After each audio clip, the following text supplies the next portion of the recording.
प्यारे बच्चों नमस्कार। मैं जयदीप गोस्वामी आप सबका एलबी स्कूल के online platform LBS Bhadra e learning app पर हार्दिक स्वागत करता हूं। जैसा कि आपको पता है कि इस सेशन से 12वीं कक्षा का जो सिलेबस है वो उसमें एनसीईआरटी का पाठ्यक्रम लागू हो चुका है।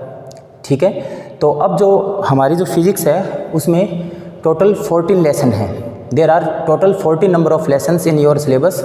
From chapter number 1 to 8 will be in your first part.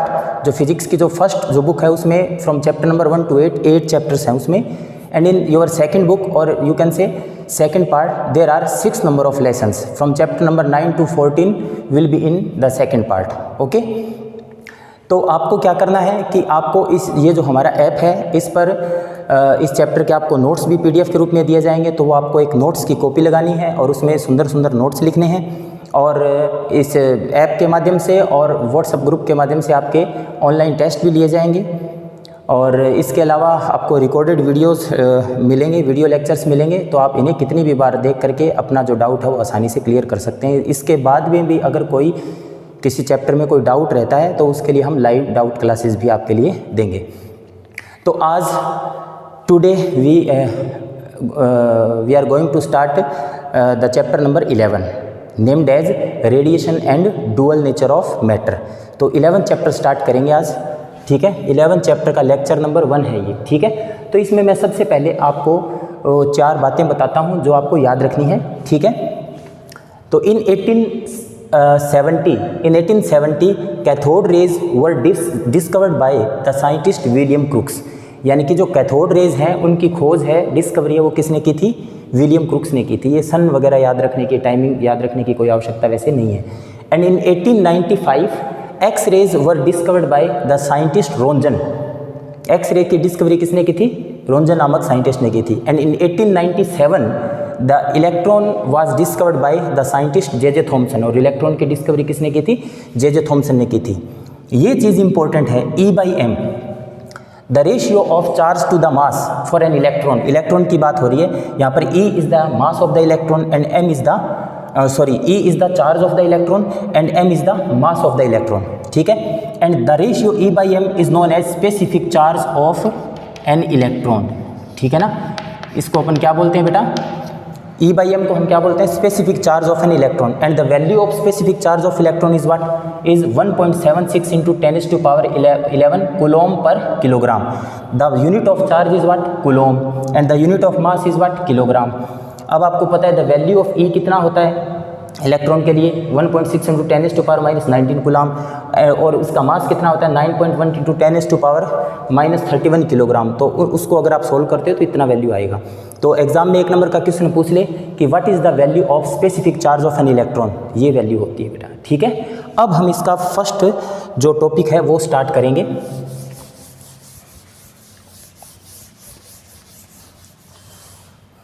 तो यहाँ पर बोर्ड पर आपको मैं समझाऊंगा, नोट्स आपको अलग से दिए जाएंगे। ठीक है, तो पहला टॉपिक है इलेक्ट्रॉन इमिशन। ठीक है, इलेक्ट्रॉन इमिशन। मैं आपको प्रत्येक टॉपिक एक डायग्राम से समझाऊंगा, आपको उस डायग्राम पर फोकस करना है। डायग्राम से आपको सारा टॉपिक क्लियर होगा। ठीक है, लेकिन नोट्स में डायग्राम हम केवल वही बनाएंगे जो हमारी बुक्स के अंदर है। ठीक है ना, समझाने के लिए मैं कुछ और डायग्राम बना सकता हूँ। अब देखो बेटा, इलेक्ट्रॉन इमिशन। देखो, we know that every metal have a large number of free electrons. प्रत्येक मेटल के अंदर हमें पता है, ये मान लीजिए कोई क्या है? मेटल है। ये क्या है? मेटल। हमें पता है प्रत्येक मेटल में क्या होते हैं? Large number of free electrons होते हैं। बहुत सारे फ्री इलेक्ट्रॉन होते हैं। These electrons are free to move anywhere within the metal. इस मेटल के अंदर ये कहीं पर भी घूमने के लिए स्वतंत्र होते हैं। ठीक है, but in general these electrons can not leave the metal surface. ठीक है ना, इसके मेटल के अंदर तो वो घूम सकते हैं but they can't leave the metallic surface because at the moment electron leaves the metallic surface then the metal surface acquires positive charge. जैसे ही कोई इलेक्ट्रॉन मेटल का सरफेस छोड़ता है तो मेटल सरफेस क्या प्राप्त कर लेता है? पॉजिटिव चार्ज प्राप्त कर लेता है, क्योंकि पहले इसमें नेगेटिव और पॉजिटिव चार्ज इक्वल होते हैं। जैसे मान लो इस कमरे में 20 लड़के हैं और 20 लड़कियां हैं। अगर एक लड़की बाहर चली गई तो इस कमरे में अधिकता किसकी हो जाएगी, किसकी एक्सेस हो जाएगी, बॉयज़ की हो जाएगी।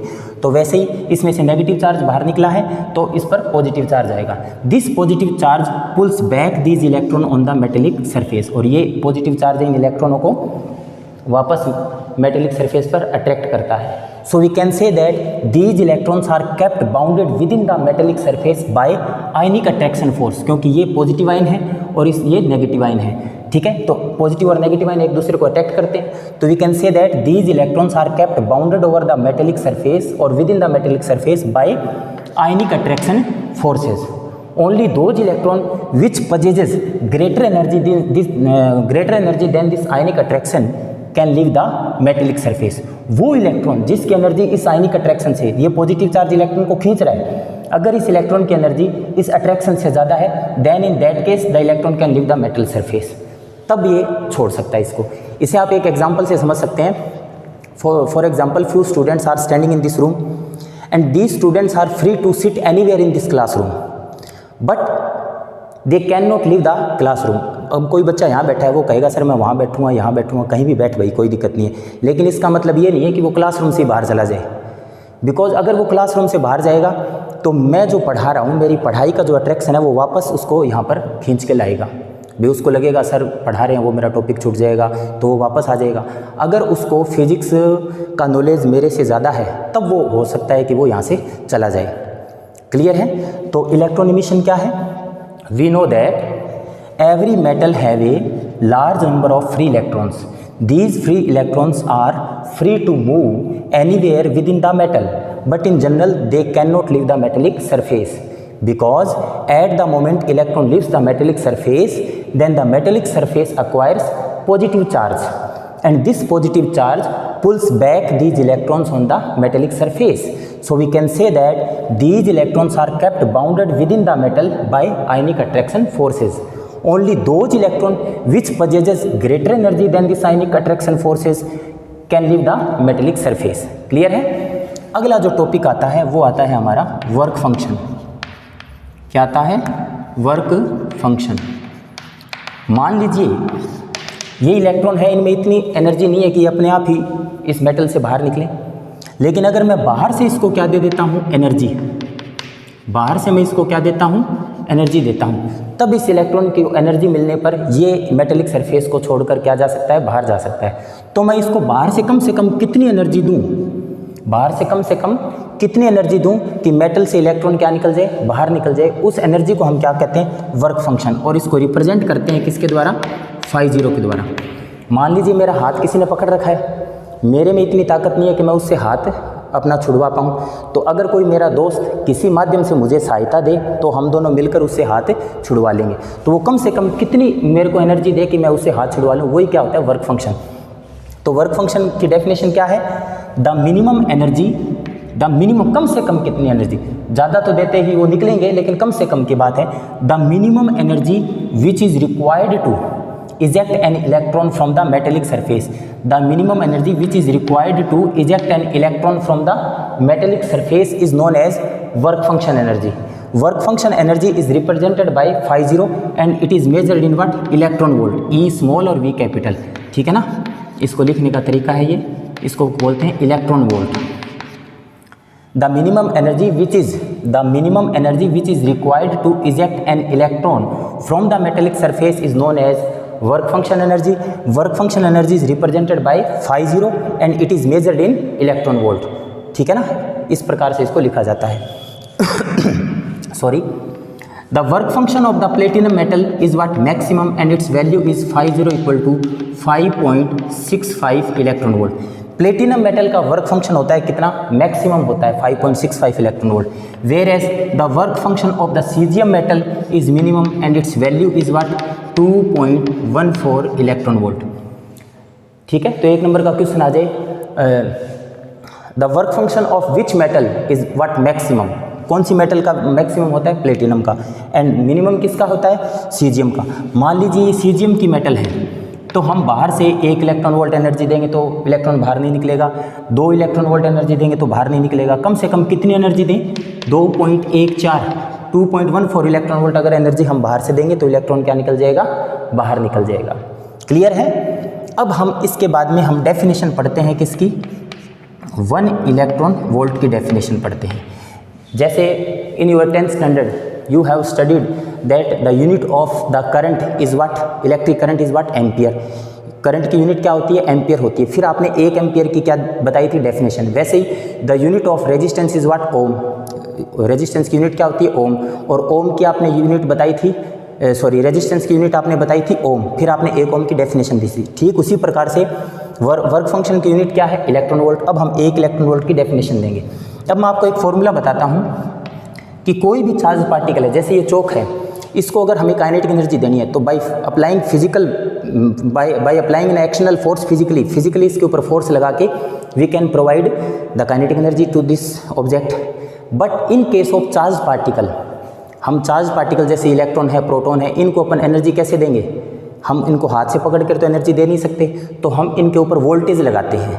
वोल्टेज लगाने से इनको क्या मिलती है, काइनेटिक एनर्जी मिलती है।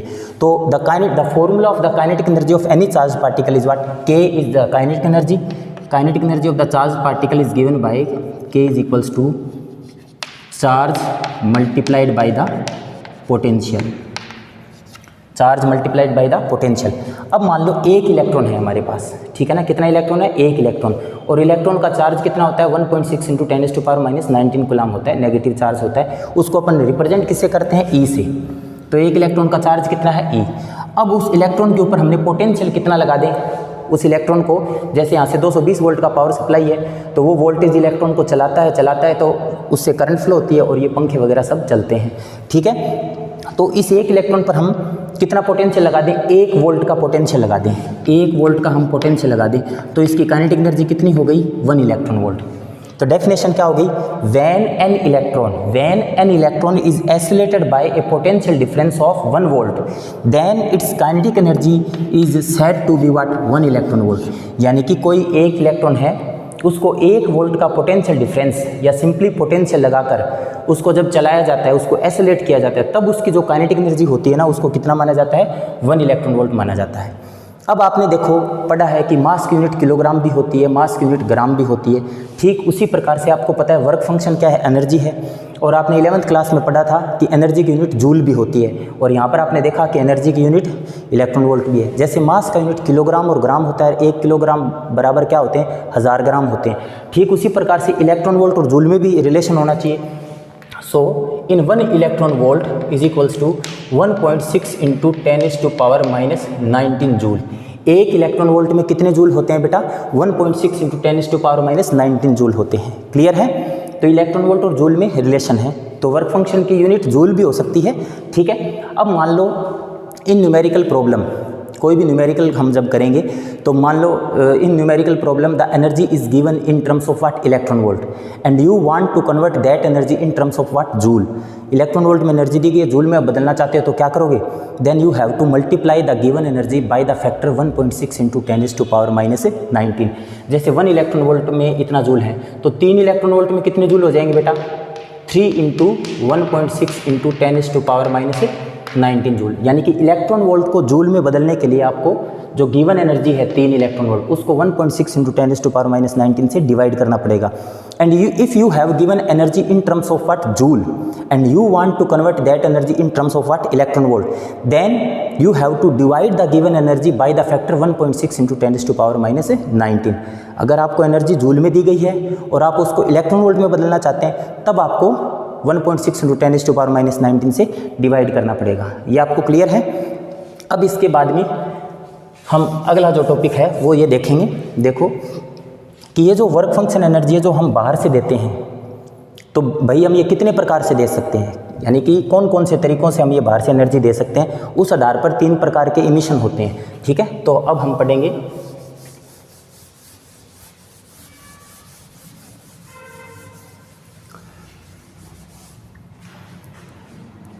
अब अगला जो हमारा टॉपिक है वो रहेगा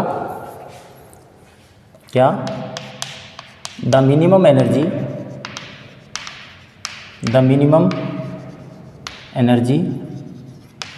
विच is required, the minimum energy which is required to eject an electron, the minimum energy which is required to eject an electron from what? From the metal surface, that is कौन सी energy बेटा? Work function energy, that is work function energy can be given to any metal by one of the following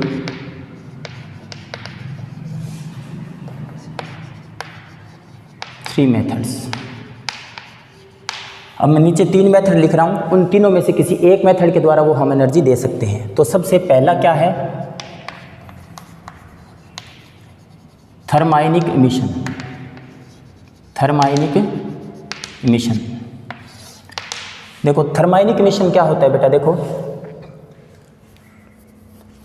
thermionic emission देखो, when any metal, जैसे कि इसके नाम से स्पष्ट है कि व्हेन एनी मेटल, ये कोई मेटल है, when any metal is heated, इसको हम क्या कर रहे हैं? हीट कर रहे हैं। When any metal is heated up to a sufficient temperature, then its electron acquires sufficient amount of the thermal energy and they starts to leave the metallic surface.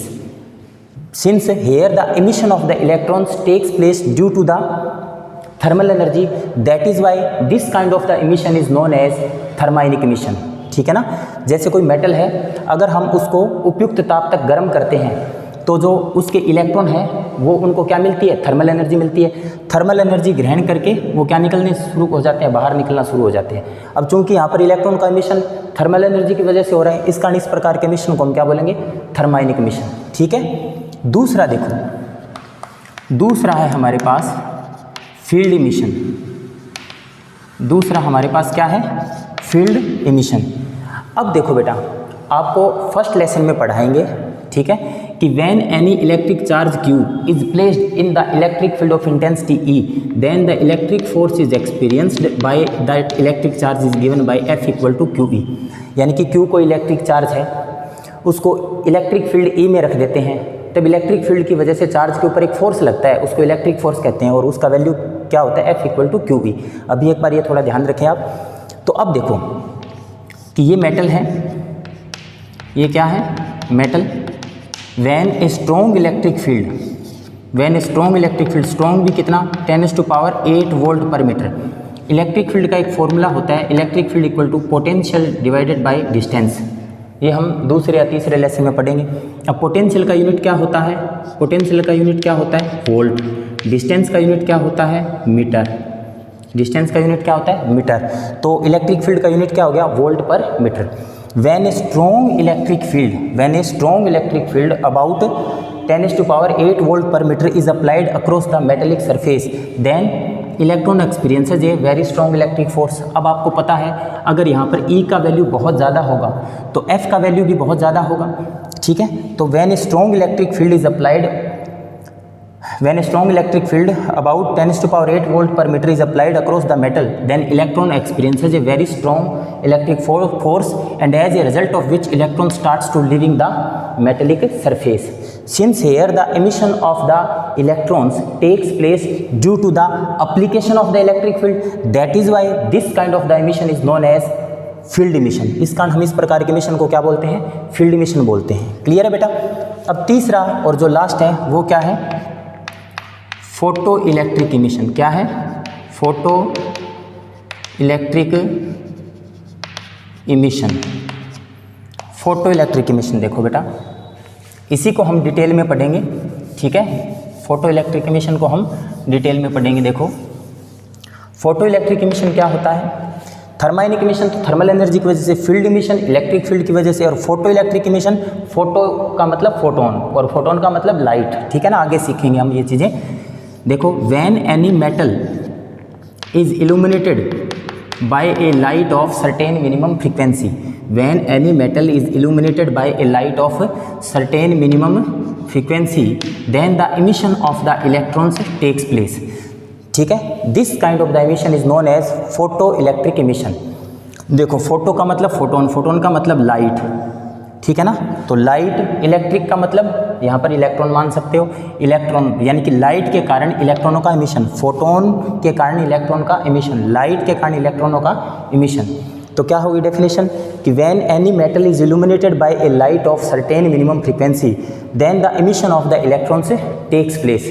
This kind of the emission is known as photo electric emission. इसको अपन क्या बोलते हैं, photo electric emission बोलते हैं। तो आपने देखा कि वर्क फंक्शन एनर्जी हम किसी भी मेटल को हीट करके दे सकते हैं, या मेटल के ऊपर स्ट्रॉन्ग इलेक्ट्रिक फील्ड लगाकर हम कर सकते हैं, या मेटल के ऊपर हम लाइट का इल्यूमिनेशन करवाने के बाद में हम मतलब वर्क फंक्शन एनर्जी उसको दे सकते हैं। इस प्रकार से हम इलेक्ट्रॉन बाहर निकाल सकते हैं। तो आपको ये टॉपिक क्लियर है। अब अगला जो टॉपिक आता है वो देखो, इसी को हम फोटो इलेक्ट्रिक इफेक्ट कहते हैं, हम आगे सीखेंगे। अब तो अब हम अगला जो हमारा टॉपिक है वो है फोटो इलेक्ट्रिक इफेक्ट, ठीक है ना। अब फोटो इलेक्ट्रिक इफेक्ट जो है सीधा ही फोटो इलेक्ट्रिक इफेक्ट नहीं पढ़ेंगे, क्योंकि पहले कुछ साइंटिस्ट थे, उन्होंने कुछ एक्सपेरिमेंट्स किए, ठीक है ना। और उन एक्सपेरिमेंट्स का जो रिजल्ट है वो किसके रूप में सामने आया, फोटो इलेक्ट्रिक इफेक्ट के रूप में सामने आया। तो सबसे पहले कौन सा साइंटिस्ट था, हर्ट्ज था। तो सबसे पहले है hertz observation, hertz observation, hertz नामक साइंटिस्ट था। तो देखो आज तक जितनी भी जो डिस्कवरी हुई है वो एक्सीडेंटल हुई है, ठीक है ना। तो इन 1887 मैं थोड़ा सा यहाँ पर सेटअप बना के बताता हूँ, कंप्लीट सेटअप नहीं बनाएंगे, ठीक है, किस प्रकार से वो इसमें स्पार्किंग कर रहा था, ठीक है। ये कोई एक वैक्यूम ट्यूब थी, उसमें दो इलेक्ट्रोड थे, कैथोड और एनोड। ये ग्लास का इवैक्यूएटेड ग्लास ट्यूब है, ये यहाँ पर विंडो है, और इसमें वो यहाँ पर स्पार्किंग करवा रहा था। क्या करवा रहा था, स्पार्किंग। स्पार्किंग को और क्या बोल सकते हो आप, इलेक्ट्रिक डिस्चार्ज। क्या बोल सकते हो, इलेक्ट्रिक डिस्चार्ज, ठीक है ना। स्पार्किंग से आपको ज़्यादा समझ में आता है। स्पार्किंग आपने अक्सर देखा होगा घरों में, कई बार स्पार्किंग हो जाती है, ठीक है। तो देखो इन 1887 Hertz was performing an experiment. In 1887 Hertz was performing an experiment and in that experiment he was producing the electromagnetic wave. वो क्या प्रोड्यूस कर रहा था, इलेक्ट्रोमैग्नेटिक वेव। ये इलेक्ट्रोमैग्नेटिक वेव EMW, ठीक है ना। तो एक्सपेरिमेंट तो वो क्या कर रहा था कि भी वो स्पार्किंग करवा रहा था। कैसे स्पार्किंग करवा रहा था ये हमारा अध्ययन का विषय नहीं है, ठीक है। वो स्पार्किंग करवा के और क्या प्रोड्यूस कर रहा था, EMW इलेक्ट्रोमैग्नेटिक वेव प्रोड्यूस कर रहा था, ठीक है। अब during his experiment Hertz has been observe that, इस एक्सपेरिमेंट के दौरान उसने बैठे बैठे ने कुछ सोचा कि कुछ पंगा लेके देखते हैं इसके साथ। तो उसने क्या किया कि Hertz has been observe that when the metallic electrode is illuminated by the ultraviolet light. उसने इस मेटल इलेक्ट्रोड पर क्या डाला, अल्ट्रावायलेट लाइट, UV लाइट डाली। Then Hertz has observe that when the cathode और metallic electrode cathode is illuminated by the ultraviolet radiation then sparking gets increases. Sparking क्या हो जाती है, बढ़ जाती है। अब मेरी बात सुनो, इस कमरे में 4-5 बच्चे बैठे हैं। स्पार्किंग क्यों होगी कि जब वो 4-5 बच्चे आपस में उनकी कोलिजन होने के चांसेस भी, बच्चे कम है तो उनकी कोलिजन होने के भी चांसेस भी कम रहेंगे। कोलिजन कम होगी तो स्पार्किंग भी कम होगी। इस प्रकार से इलेक्ट्रॉन की कोलिजन कम होगी तो स्पार्किंग कम होगी। अब स्पार्किंग बढ़ रही है, इसका मतलब इलेक्ट्रॉन बहुत ज़्यादा हो गए। अब भाई लाइट डालने के बाद में स्पार्किंग बढ़ी, इसका मतलब इसमें इस लाइट के कारण क्या निकले होंगे बाहर, इलेक्ट्रॉन निकले हैं, और इन इलेक्ट्रॉनों की संख्या बढ़ने के कारण स्पार्किंग क्या हो गई, बढ़ गई। तो यहाँ से इसको नींबू की तरह निचोड़ें तो क्या रिजल्ट आता है कि भी जब मेटल के ऊपर हम लाइट डालते हैं तो क्या निकलते हैं, इलेक्ट्रॉन निकलते हैं। इस एक्सपेरिमेंट का रिजल्ट ये है।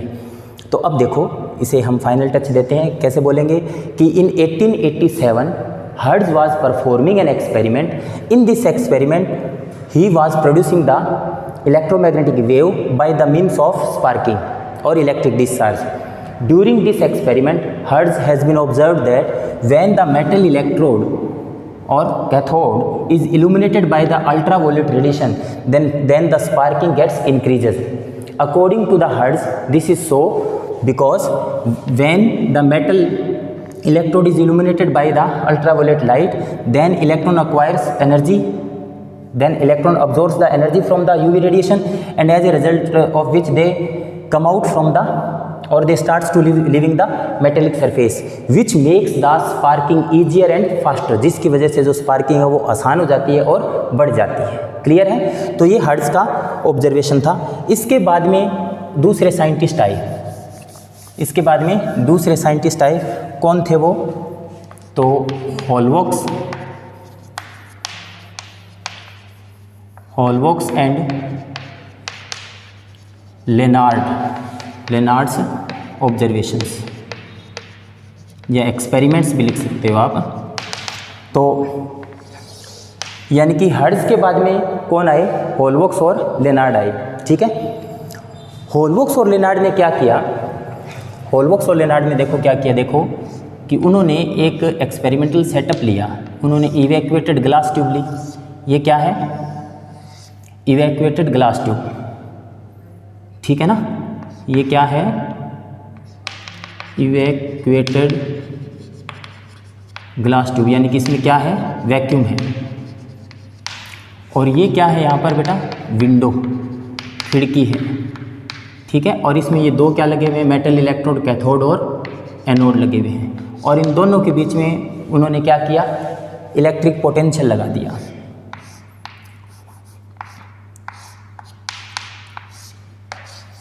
ये इलेक्ट्रिक पोटेंशियल V लगा दिया कैथोड और एनोड के बीच में। अब ये कैथोड और एनोड के बीच में 1 वोल्ट 2 वोल्ट कितना वोल्ट लगा रखा है, ये पढ़ने के लिए यहाँ पर पैरेलल में क्या जोड़ दिया? वोल्टमीटर जोड़ दिया। वोल्टमीटर क्या पढ़ता है? पोटेंशियल डिफरेंस पढ़ता है, आपने 10th क्लास में पढ़ा था। और अब अगर सर्किट में अगर कोई करंट फ्लो होती है तो उस करंट को पढ़ने के लिए सीरीज में क्या लगा दिया? Micro ammeter. ठीक है, देखो आपको पता है कि इलेक्ट्रिक करंट को मेज़र करने के लिए कौन सा ऑपरेटर्स काम में लेते हैं? एमीटर। और एमीटर को हमेशा सीरीज में जोड़ते हैं। और अगर small amount of the current measure करना है तब हम मिली एमीटर लेते हैं, और भी small amount of the current measure करते हैं तब हम क्या लेते हैं? Micro ammeter. ये इसका सिंबल है बेटा, इसका मतलब क्या है? Micro ammeter. तो ये एमीटर से हमें ये पता लगेगा कि सर्किट में करंट फ्लो हो रही है या नहीं हो रही है। और ये वोल्टमीटर ये बताता है कि हमने कितनी वोल्टेज है वो कैथोड और एनोड के बीच में लगा रखी है।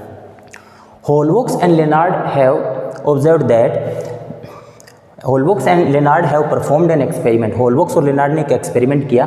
In this experiment, they have applied a potential difference between the two electrodes, ठीक है, which are situated in the evacuated glass tube. दो मेटल इलेक्ट्रोड कैथोड और एनोड के बीच में उन्होंने जो कैथोड और एनोड किस में लगे हुए थे? इवैक्यूएटेड ग्लास ट्यूब में लगे हुए थे। उन दोनों के बीच में उन्होंने क्या किया? इलेक्ट्रिक पोटेंशियल लगाया। And they illuminate the metal electrode cathode. और यहाँ पर कोई ये लाइट सोर्स है और इससे उन्होंने इस पर क्या डाली? लाइट डाली। Then they have found that an electric current starts to flow in the circuit. और उन्होंने देखा कि सर्किट के अंदर क्या फ्लो होती है? एक करंट फ्लो होने लग जाती है। ठीक है, and eight the moment when the light is stopped from illuminating the metal electrode, अगर हम इस मेटल इलेक्ट्रोड को के ऊपर लाइट डालना क्या कर देते हैं? बंद कर देते हैं। Then the electric current in the circuit will but zero. तो सर्किट के अंदर इलेक्ट्रिक करंट क्या मिलती है?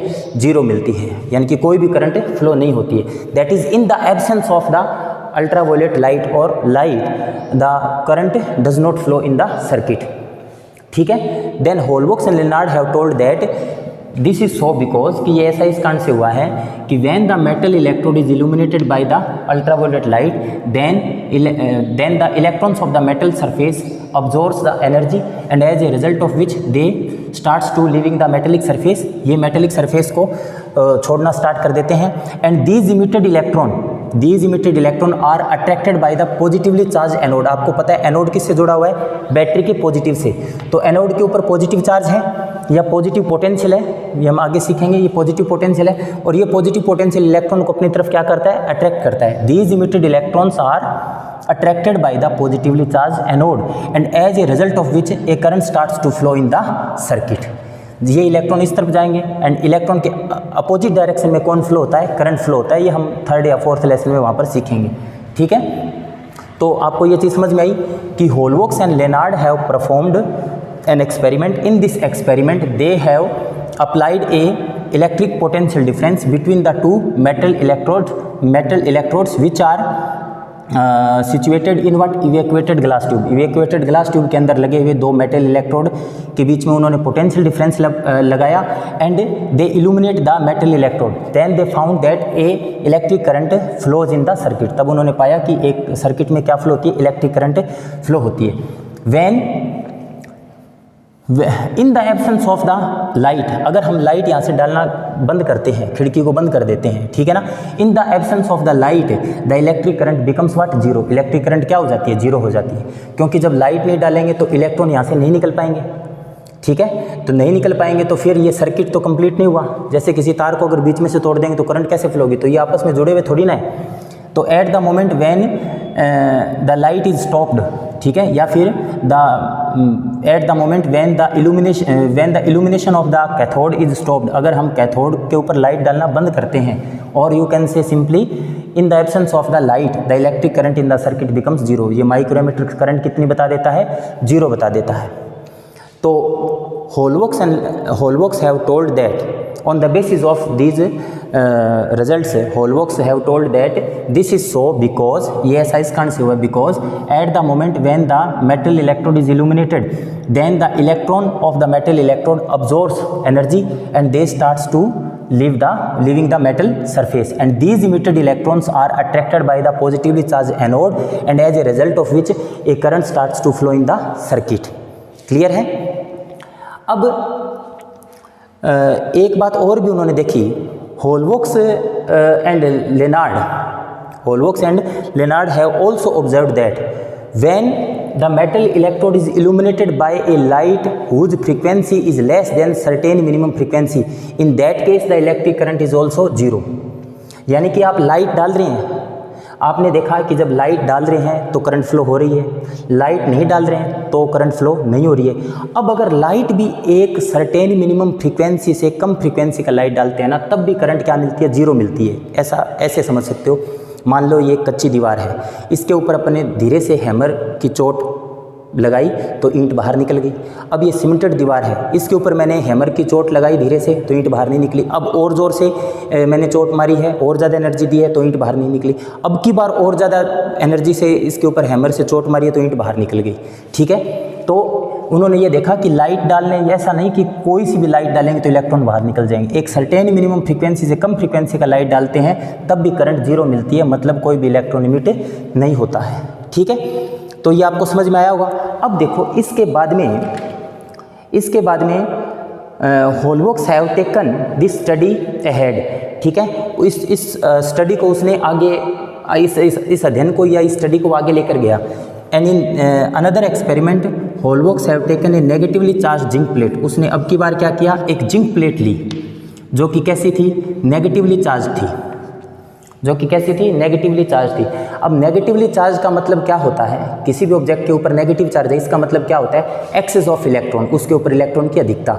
जैसे इस कमरे में बॉय ज़्यादा, यानी कि इस कमरे में 20 लड़के हैं और 20 लड़कियां हैं, ठीक है, और मान लो 20 लड़के हैं और 18 लड़कियां हैं, तो इसमें एक्सेस किसका है, बॉयज़ का, ठीक है ना।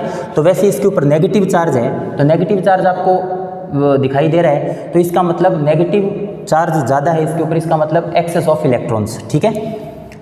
Holworks have taken a negatively charging plate and he had connected to this negatively charging plate by what? By the electroscope। अब ये इलेक्ट्रोस्कोप देखो क्या होता है बेटा, इलेक्ट्रोस्कोप क्या होता है, देखो आपने देखा होगा माइक्रोस्कोप। माइक्रोस्कोप क्या होता है, the apparatus by which one can see the small objects, जिससे हम छोटे ऑब्जेक्ट को देख सकते हैं। And telescope the apparatus by which one can see the distant object, दूर स्थित ऑब्जेक्ट को हम देख सकते हैं। इसी प्रकार इलेक्ट्रोस्कोप क्या होता है, इलेक्ट्रोस्कोप इज ए डिवाइस और the instrument by which one can see और feel the presence of electrons, यानी कि इलेक्ट्रोस्कोप जो इलेक्ट्रॉन का दर्शन करवा दे, ठीक है ना। माइक्रोस्कोप को हिंदी में क्या कहते हैं, सूक्ष्मदर्शी, जो सूक्ष्म वस्तुओं का दर्शन करवा दे। टेलीस्कोप को हम कहते हैं दूरदर्शी, जो दूर स्थित वस्तुओं का दर्शन करवा दे। और इलेक्ट्रोस्कोप को हिंदी में बोलते हैं विद्युतदर्शी, जो विद्युत का दर्शन करवा दे, विद्युत का यानी कि इलेक्ट्रॉन का दर्शन करवा दे, भी इलेक्ट्रॉन निकला है या नहीं निकला है। Holworks have taken a negatively charged zinc plate and he had connected to the negatively charged zinc plate with the electroscope and illuminated this zinc plate with the ultraviolet radiation. Then he had found that the negatively charge zinc plate becomes neutral. तो zinc plate है वो क्या बन गई, neutral हो गई। वो क्या हो गई, जिंक प्लेट न्यूट्रल हो गई।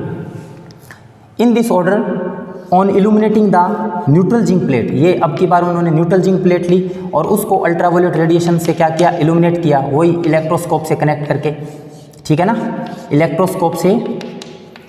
इलेक्ट्रोस्कोप से कनेक्ट करने के बाद में अल्ट्रावायलेट रेडिएशन से इल्यूमिनेट किया। Then he had found that the neutral zinc plate becomes what, positively charged. ये जिंक प्लेट है वो क्या हो गई, पॉजिटिवली चार्ज हो गई। Similarly on illuminating the positively charging plate, अब की बार उन्होंने पहले से ही क्या ले ली, पॉजिटिवली चार्जिंग प्लेट ले ली और उसको अल्ट्रावायलेट रेडिएशन से इल्यूमिनेट किया इलेक्ट्रोस्कोप से जोड़कर। Then he had found that the positive charge on the zinc plate increases, इसके ऊपर पॉजिटिव चार्ज क्या हो जाता है, बढ़ जाता है, ठीक है। तो अब इसको ऐसे समझो बेटा, जैसे इसके ऊपर इलेक्ट्रॉन की अधिकता है, लाइट डालने से इससे बाहर क्या निकले होंगे, इलेक्ट्रॉन। इलेक्ट्रॉन जब बाहर निकले हैं तो क्या हो गया, इलेक्ट्रॉन बाहर निकलने के कारण इसके ऊपर क्या आया है, पॉजिटिव चार्ज आया है, ठीक है ना, ठीक है। आप ऐसे समझते हो बेटा, जैसे कोई ऑब्जेक्ट न्यूट्रल है, जैसे कोई ऑब्जेक्ट क्या है, न्यूट्रल है। आपको पता है कोई भी चीज़ हो वो किससे मिलकर के बनी होती है, every matter is made up of atom और molecules. In an atom, atom के अंदर क्या होता है, न्यूक्लियस होता है। न्यूक्लियस के अंदर क्या होते हैं, न्यूट्रॉन और प्रोटॉन होते हैं और इसके बाहर क्या होते हैं, इलेक्ट्रॉन। न्यूट्रॉन के ऊपर कोई चार्ज होता नहीं है। किसी भी एटम के न्यूक्लियस में जितने प्रोटॉन होते हैं उतने ही उसके आउटर सेल में क्या होते हैं, जो ऑर्बिट्स होते हैं उनमें इलेक्ट्रॉन्स होते हैं। तो न्यूक्लियस के ऊपर पॉजिटिव चार्ज इलेक्ट्रॉन के कुल नेगेटिव चार्ज के इक्वल होता है, इसलिए atom as a whole is neutral. एक एटम होगा उसमें अगर 20 प्रोटॉन है तो 20 इलेक्ट्रॉन होंगे और प्रोटॉन और इलेक्ट्रॉन का चार्ज इक्वल होता है लेकिन अपोजिट होता है, इसलिए नेट चार्ज क्या होगा, 0 होगा, ठीक है। अगर कोई चीज़ न्यूट्रल है इसका मतलब उसमें number of proton and number of electron क्या है, इक्वल है। अगर नंबर ऑफ प्रोटॉन क्या है, नंबर ऑफ इलेक्ट्रॉन से ज़्यादा है, ठीक है ना, जैसे ये सबस्टांस हैं, इसको आप ऐसे समझ सकते हो, देखो अगर किसी सबस्टांस में number of proton equal to number of electron है तो वो तो क्या होगा, न्यूट्रल होगा। अगर किसी सबस्टांस में number of proton is greater than number of electron है तो यहाँ पर इलेक्ट्रॉन की कमी है और प्रोटॉन जो कि पॉजिटिवली चार्ज पार्टिकल हैं इनकी अधिकता है, तो ये कैसा होगा, पॉजिटिवली चार्ज होगा। क्या होगा, पॉजिटिवली चार्ज होगा। और अगर किसी ऑब्जेक्ट के अंदर या सबस्टांस के अंदर number of proton is less than number of electron तो ये क्या होगा, नेगेटिवली चार्ज्ड ऑब्जेक्ट होगा। क्या होगा, नेगेटिवली चार्ज्ड होगा। अब ये नेगेटिवली चार्ज है, इसका मतलब इसमें नंबर ऑफ इलेक्ट्रॉन है वो नंबर ऑफ प्रोटॉन से ज़्यादा है। अब जैसे ही लाइट डालेंगे तो इलेक्ट्रॉन बाहर निकलेंगे तो इसके नेगेटिव चार्ज कम होगा, यानी कि पॉजिटिव चार्ज बढ़ेगा और वो पॉजिटिव चार्ज जो आएगा और ये जो नेगेटिव चार्ज है क्या हो जाएंगे, रिकम्बाइन कर जाएंगे, रिकॉम्बिनेशन हो जाएगा, तो ये क्या हो गई, न्यूट्रल हो गई। इसी प्रकार न्यूट्रल के अंदर नंबर ऑफ प्रोटॉन और नंबर ऑफ इलेक्ट्रॉन इक्वल थे, लाइट डालने से इलेक्ट्रॉन बाहर निकले तो अब यहाँ पर तो क्या था, number of proton is equal to number of electron था और यहाँ पर क्या हो गया, number of proton is greater than number of electron हो गया, क्योंकि इलेक्ट्रॉन बाहर निकल गए तो प्रोटॉनों की संख्या ज़्यादा हो गई, इस वजह से इसके ऊपर पॉजिटिव चार्ज आ गया। इसमें पहले से ही प्रोटॉन की संख्या पॉजिटिवली चार्ज पर ज़्यादा थी, लाइट डालने से और ज़्यादा इलेक्ट्रॉन निकल गए तो प्रोटॉनों की संख्या यानी कि पॉजिटिव चार्ज है वो और ज़्यादा क्या हो गया, बढ़ गया। क्लियर है। तो ये दोनों आपने एक्सपेरिमेंट देख लिए। Now the result of both the experiment, एक तो हर्ट्ज ऑब्जर्वेशन था और एक होलबॉक्स एंड लेनार्ड ऑब्जर्वेशन था, ये दोनों वैज्ञानिकों ने मिलकर के ये काम किया था। The result of above experiments can be summarized in the following way. इन दोनों एक्सपेरिमेंट का जो रिजल्ट है वो नींबू की तरह अगर हम निचोड़ दें तो अपने को 2.5 लाइन की डेफिनेशन मिल जाती है, किसकी, फोटो इलेक्ट्रिक इफेक्ट की। किसकी डेफिनेशन मिल जाती है, फोटो इलेक्ट्रिक इफेक्ट की। Okay, on the basis of these experiment we can write, अब हम क्या लिख सकते हैं, अब हम ये लिख सकते हैं, देखो बेटा कि व्हेन एनी मेटल प्लेट, ये क्या है, मेटल प्लेट या सिंपली मेटल कह सकते हो। When any metal plate is illuminated by a light, of certain minimum frequency. Certain minimum frequency क्यों लगाएंगे? क्योंकि किसी भी, आपने देखा था कि होलबॉक्स और लेनार्ड ने ऑब्जर्व किया था कि किसी भी लाइट को हम अगर डालते हैं, किसी भी फ्रीक्वेंसी की लाइट को डालते हैं तो करंट फ्लो नहीं होती है। एक सर्टेन मिनिमम फ्रीक्वेंसी से कम फ्रीक्वेंसी की लाइट डालते हैं तो करंट फ्लो नहीं होती, मतलब इलेक्ट्रॉन का इमिशन नहीं होता। इसलिए यहाँ पर ये वर्ड लगाना जरूरी है, certain minimum frequency. When any metal plate is illuminated by a light of certain minimum frequency, then the emission of the electrons takes place. Then the emission of the electrons takes place. This phenomena is known as photoelectric effect. इसको हम क्या कहते हैं? photoelectric effect कहते हैं। The electrons so emitted are known as photoelectrons. इस प्रकार से जो इलेक्ट्रॉन इमिट हुए हैं इनको हम क्या बोलते हैं बेटा? Photo electrons. फोटो का मतलब लाइट, लाइट के कारण इमिट होने वाले इलेक्ट्रॉन, फोटो इलेक्ट्रॉन्स।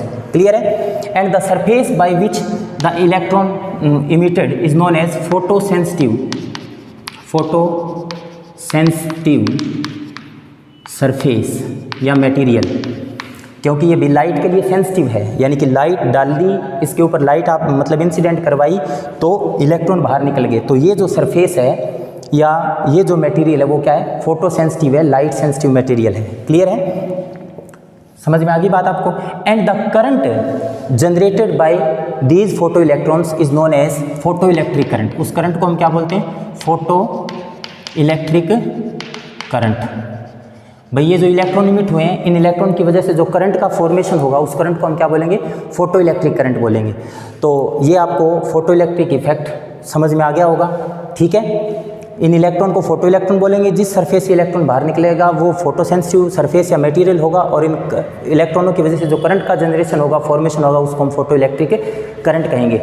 अब हम नेक्स्ट जो हमारी क्लास होगी उसमें हम क्या पढ़ेंगे? Experimental study of the photo electric effect. वो हम हमारे नेक्स्ट लेक्चर में पढ़ेंगे। Thank you students.